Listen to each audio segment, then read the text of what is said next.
Crittle. Nice look to Brown in the lane, left it short. Ola clears for Northwestern. Another excellent pass by Crittle, even though UIC wasn't able to convert. Wildcats bid for the lead, 7.5 to go.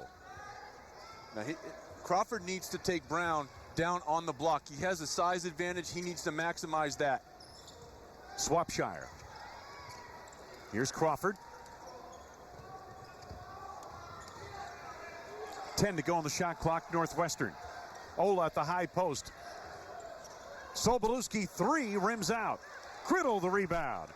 Humes pass ahead. Parker on the drive in on Ola. Blocked by Ola. No foul. Good job by Ola of maintaining his feet. Didn't go for the little hesitation. And you got it. Oh, that's a walk. Boy, they got away with one. Woo, Northwestern got away with one, Wayne. I thought Crawford walked. Timeout called. 6:48 left to go. UIC works the perimeter. Miller open for 2. Drew Crawford, 13 points, leading the way here this afternoon for Northwestern. 6:48 to go in the game. Northwestern trailing by 1. Let's see what Bill Carmody drew up here. He didn't draw this up, I can guarantee you that. Parker on the steal, steps across the lane, drew contact and a foul.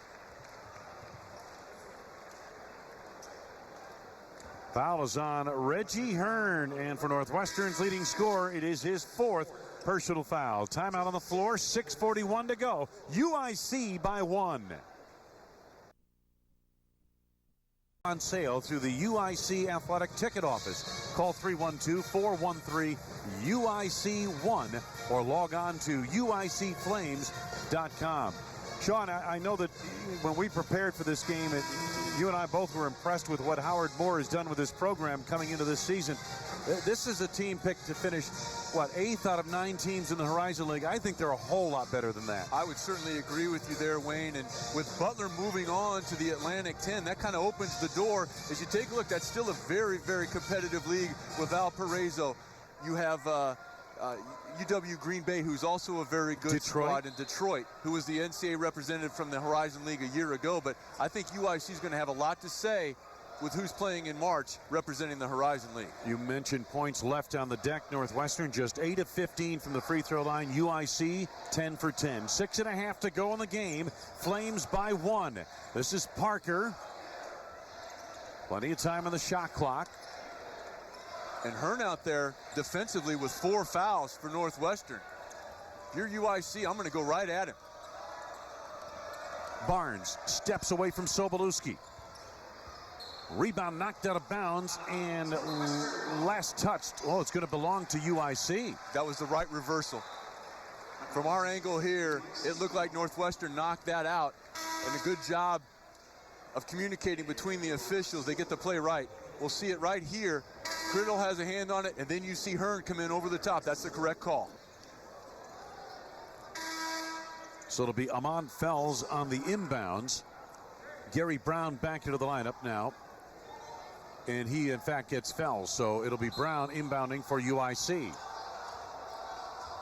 Crittle. Here's Talton. Off the screen by Crittle. Barnes open look.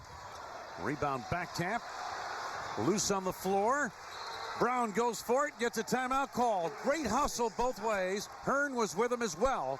But UIC keeps it alive. That's a hustle play. You saw UIC get on the deck and dig it out. Northwestern very fortunate to avoid what was a good set by UIC. Barnes was able to come off that down screen and step into his shot with his left hand. That was what started this possession. But you see Hearn reaching for the ball. UIC goes to the deck, and as a result, and rightfully so, the Flames will retain possession. Mark Brown able to gather it in. Northwestern has struggled here today, Sean. 15 turnovers. That is so unlike a Bill Carmody coach team. They've left a lot of points on the board from the foul line. And UIC, we've talked about their defensive intensity. They have forced a number of those turnovers. But let's be honest, Wayne, a number of those miscues have been of the unforced variety by Northwestern and coming from some of their guards.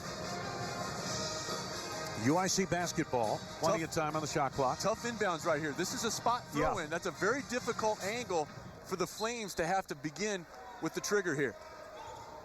And they barely get it into Barnes. I'm making sure Crittle touches it, Wayne. I'm going to play through him. Crittle with the high screen. Talton picked up at a switch for a moment by Ola. Here's Brown. Slashing into the lane, put up a wild shot. Crittle goes for it, makes the catch, has his shot blocked. On the save attempt, Hume comes away with it. Swapsire try to keep it alive. Shot clock doesn't reset. I don't know if UIC recognizes that. Talton does, up and under, nicely done.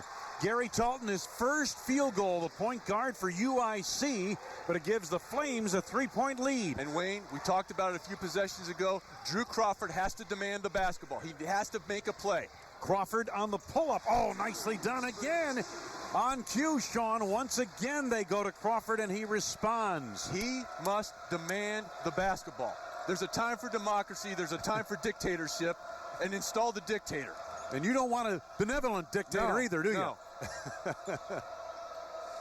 Under 5 minutes to go in the game. We've been nip and tuck throughout. 5 points, the biggest lead either way. This is Talton. Humes tried to set up on the block. In the corner, Brown. 3-ball side pocket, no. Kept alive on the back tap by Crittle, chased down by the Wildcats. And Northwestern, when the ball comes to them, Wayne, they have to grab it. They're going after it with one hand. That's led to a lot of that pinball action, which has allowed UIC to come up with a lot of loose possessions. In a low-scoring game like this, you can't have that happen. Crawford, screen from Hearn, buries the 3, ring it up. Drew Crawford taking over this second half. He has 18 points in the game. Northwestern by 2. And he needs to get the ball the next time down the floor if you're Northwestern. You ride the senior's hot hand. Pass thrown away by Talton, out of play. Turnover at the worst of times for Howard Moore's UIC Flames. And this may be a time for Northwestern to try to get Crawford down on the block. Brown is on him. He hit a 3 last time. He's probably going to try to back off. He needs to get something going toward the rim here. Hold out the high post, timeout called by Bill Carmody. And Bill Carmody is telling the senior just that. The last time down the floor, he demands the basketball, gets just enough of a rub screen. UIC had been coming over the top of those rubs. There they go behind. Crawford got a clean look. The reason Northwestern had to burn this timeout is that they were trying to get the ball in his hands, but Ola caught it and turned his back to him.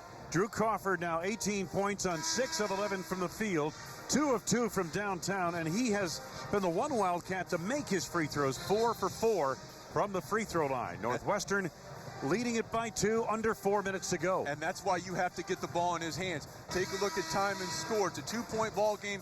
UIC with 5 team fouls. They need to get another 2 fouls for Northwestern to go to the charity stripe with the bonus. Northwestern, their next foul will send UIC to the line. And let's take a look at the stats that UIC has put up from the charity stripe. They have been outstanding here this afternoon. So there is Drew Crawford, the man of the hour for Northwestern in this game. 25 to go on the shot clock. Ola right back to Sobolewski. And he needs to come get the ball again. There's Crawford, picked up by Brown. Hearn had it knocked away, picked off by Talton. Off the Northwestern turnover. Talton on the drive, straight down the lane. 6 for Gary Talton. He scored the last 4 points for the Flames. Tied at 42. Let's see if they try to run a low post and get something either to Ola or to Crawford here. Ola back to the basket, turns baseline. Tough shot, took contact in the foul. Foul appears to be on Josh Crittle. It is his 4th. 6 on the team. Timeout. Talton gets this game tied on that drive there with 3:16 to go. Post up and draw contact. He did the last time down the floor. That's the good news for Northwestern. The bad news is Ola only 33% from the line on the year. Got some foul trouble for UIC, as you see right there. And Ola heads to the free throw line.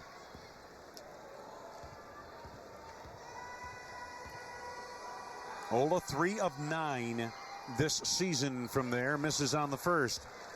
But the story here today for Northwestern, we talked to Bill Carmody, and he admitted